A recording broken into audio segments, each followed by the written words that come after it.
चुकी है, अब साधना का समय खत्म हो चुकी है। साधना खत्म हो चुकी है कन्याकुमारी में। कन्याकुमारी में उन्होंने 45 घंटे का मौन व्रत रखा, ध्यान किया, चिंतन किया, मनन किया। पर्व की प्रतिमा पर पुष्पांजलि अर्पित करने रवाना हुए। वहां से वे कन्याकुमारी जाएंगे और फिर हेलीकॉप्टर से वे तिरुवनंतपुरम रवाना हुए, जहां से वे दिल्ली लौटेंगे। सैकड़ों वर्ष पहले जहां स्वामी विवेकानंद ने साधना की, वहीं अब पीएम मोदी ने भी ध्यान लगाया।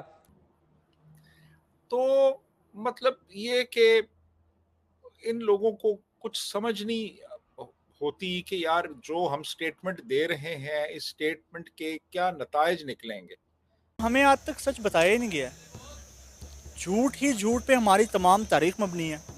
अगर आप देखें तो सिर्फ कारगिल ही नहीं, आप इससे पीछे चले जाएं, 1971 जो था हमारा ये मुल्क 2 टुकड़ों में तकसीम हुआ, उसके पीछे के जो मुहर्रिकात थे वो क्या थे? अच्छा, उसका मलबा भी हम इंडिया पे डालते हैं कि इंडिया ने करवाया। उसका मलबा हम इंडिया पे नहीं इंडिया का अमल दखल उसमें था। क्योंकि इतने लोग मारे हैं, जंग इनको खत्म कर लेनी चाहिए, आपस में दोस्त बन जाएं फिर से।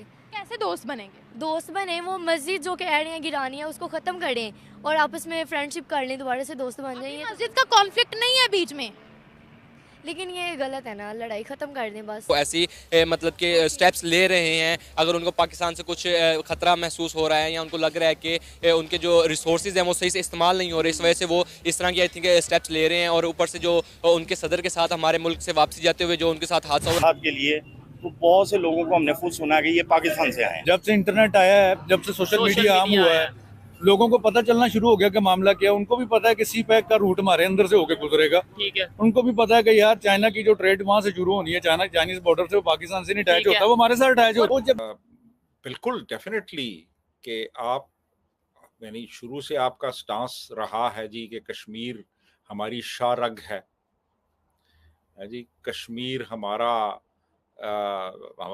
जिगर का टुकड़ा है। देखो अपने इंडियन इंसान को, अब देखिए इंडियन की वैल्यू कितनी ज़्यादा हो चुकी है, लेकिन अगर उसी के साथ साथ देखा जाए तो जो ओवरऑल सिचुएशन है, ईरान कभी भी ये स्टेप लेगा ही नहीं कि वो इंडिया के साथ बैकफुट पे आए रिलेशनशिप में, क्योंकि इंडिया जो पावर बहुत है। आप देखें इंडिया और ईरान जो है वो इस वक्त इस सिचुएशन में है कि वो लोग जो है एक दूसरे के साथ अच्छी जो है वो टर्म्स पर रिलेशन। ये इनका बेसिकली मिसलीडिंग इंफॉर्मेशन देना, ऐसे टैक्टिक्स का इस्तेमाल करना जिससे जो देखने वाला है वो कंफ्यूज हो। अब जब स्टेट इस लेवल पे ये चीजें करती है तो उसके पास बहुत बड़े पैमाने पे रिसोर्सेज होते हैं। तो मैं उस पे शेम का नारा लगाऊंगा, उनके नारा लगाएं। बिल्कुल शेम, चाइना शेम। फिर ऐसी बात है, अगर वो ऐसा सोच रखते हैं हमारे मुसलमानों के बारे में, तो मैं तो उनको अच्छा नहीं कहूँगा। बिल्कुल किए जाएं, कुछ कर सके, कोई गैजेट चाइना वगैरह जाए, अच्छा गैजेट बनाएंगे फिर होगी। मोहम्मद नवाज शरीफ साहब को मेरे मुताबिक इस वक्त पूरी कौम से माफ़ी मांगनी चाहिए। मतलब कि यार ये कोई शर्म होती है, आप कौम को किस तरफ लेके जा रहे हैं?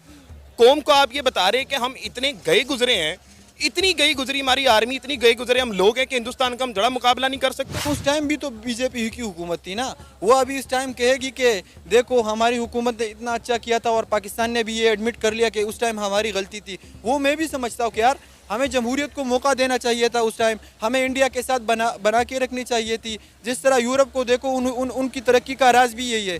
जिस तरह अभी हम एक दूसरे के साथ लड़ रहे, कभी हम ईरान के साथ लड़ रहे होते, कभी हम अफगानिस्तान के साथ मसले कर रहे हैं। अगर हमारी अपनी फौज जो हमारे मुल्क के मुहाफिज होने का दावेदार हैं, हमारे जनरल्स, वो 30 लाख के करीब जो है वहाँ पे बिहारियों। दोस्तों, भारत के प्रधानमंत्री नरेंद्र मोदी लोकसभा चुनाव के अंतिम चरण से ठीक पहले ध्यान मुद्रा में लीन हो गए हैं। फिलहाल वह कन्याकुमारी से विवेकानंद रॉक मेमोरियल में 45 घंटे का मौन व्रत पर है।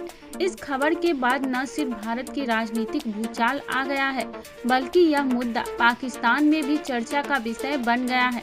पाकिस्तान के एक यूट्यूबर ने बताया कि वह पीएम मोदी के ध्यान मुद्रा में जाने की तस्वीरें सोशल मीडिया पर ट्रेंड कर रही है और उन्हें लेकर लोग क्या सोचते हैं। पाकिस्तानी यूट्यूबर साइला खान ने लोकसभा चुनाव 2024 और पीएम नरेंद्र मोदी के मौन व्रत को लेकर भारतीय अधिवक्ता नाजिया इलाही खान से बात की। नाजिया इलाही खान ने कहा कि ऐसा लगता है कि जब तक कोई ये नहीं कहेगा कि आप ही भारत के प्रधानमंत्री फिर से बन गए हैं, तब तक वह ध्यान में ही लगे रहेंगे।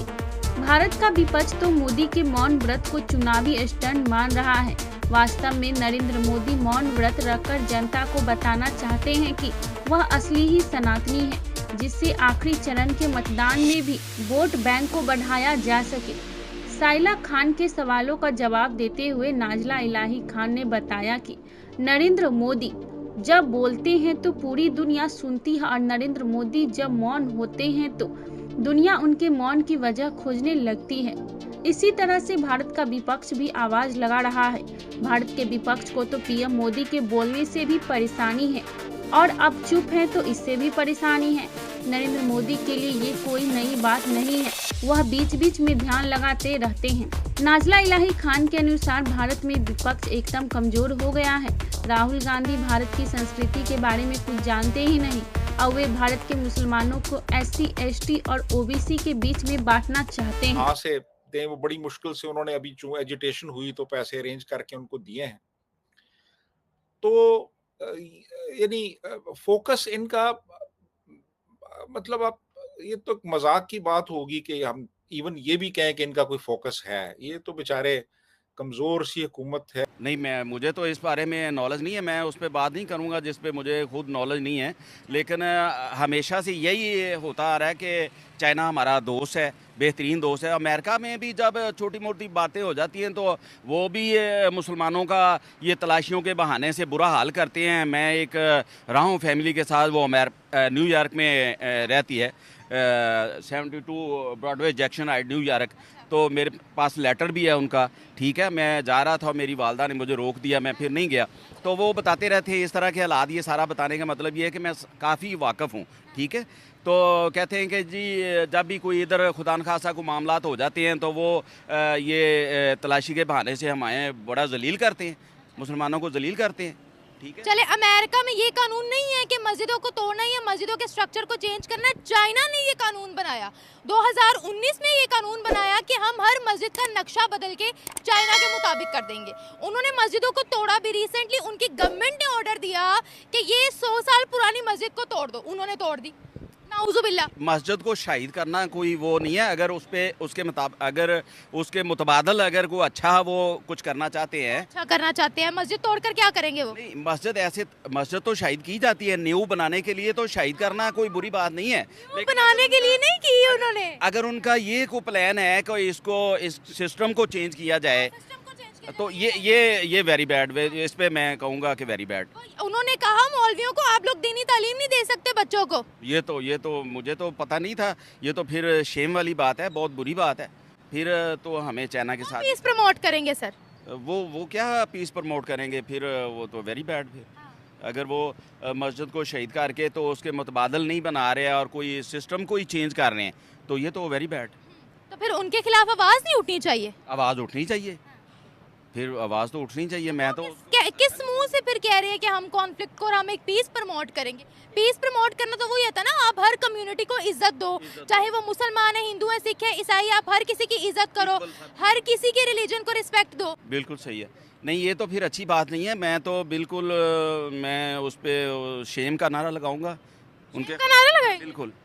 Shem, China shame. फिर ऐसी बात है अगर वो ऐसा सोच रखते हैं हमारे मुसलमानों के बारे में तो मैं तो उनको अच्छा नहीं कहूँगा, बिल्कुल, ठीक है ना। मुसलमान बहुत तंग हैं। हाँ, परेशान है। तो फिर हम तो अपने मुसलमान भाइयों के साथ हैं, जो भी हमें अमन दे, सुकून दे, हमारे शहरियों को इज़्ज़त दे, हमारे मुसलमान भाइयों को इज़्ज़त दे, हम तो उसके साथ खड़े हैं फिर।